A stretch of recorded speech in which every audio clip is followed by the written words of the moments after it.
이중섭 전 국방부 장관이 재작년 7월 최상병 사건의 이첩 보류를 지시하기 전 윤석열 전 대통령과 통화한 사실을 2년 만에 인정했습니다. 베일에 쌓여있던 02-800-7070 번호의 발신자가 윤 전 대통령이라는 사실이 통화 당사자를 통해서 확인된 건데 이 전 장관은 다만 구체적인 지시나 경로는 없었다면서 직권 남용 혐의는 부인했습니다. 김철희 기자의 단독 보도입니다.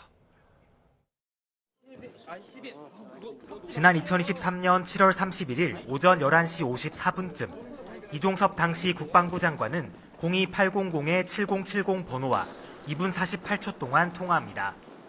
그런데 이 전 장관은 전화를 끊자마자 김계환 전 해병대 사령관에게 전화해 전날 자신의 결재를 뒤집고 최상병 사건의 경찰 이첩을 보류하도록 지시했습니다.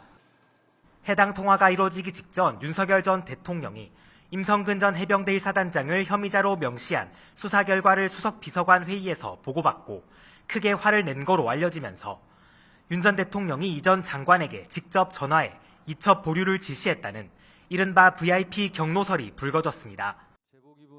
의심은 눈덩이처럼 불어났지만 이 전 장관은 줄곧 통화 상대가 누군지 말을 아껴왔습니다. 대통령 전화 맞죠? 네, 그건 말씀드리지 않겠습니다. 네, 맞으니까 얘기 못하는 겁니다. 그런데 이 전 장관 측은 최근 최상병 특검에 의견서를 보내 당시 윤 전 대통령과 통화한 것이 맞는다고 인정했습니다. 수사 외압의 출발점으로 지목돼온 02-800-7070 번호 발신자가 윤 전 대통령이었다는 사실이 2년 만에 그것도 당사자 입을 통해 확인된 겁니다. 다만 이 전 장관 측은 의견서에서 당시 대통령이 군 조직을 걱정하며 우려를 표명하기만 했다며 경로설에는 선을 그었습니다. 그러면서 임성근 사단장을 혐의자에서 빼고 사건 이첩을 보류하란 지시도 전혀 없었다고 강조했습니다.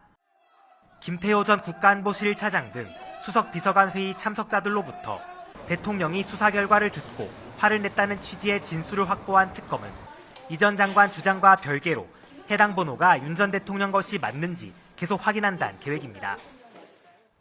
하지만 회의 중 경로 진술에 이어 이 전 장관과의 통화까지 확인된 만큼 윤 전 대통령의 소환 조사가 불가피할 것으로 특검은 보고 있습니다. YTN 김철입니다.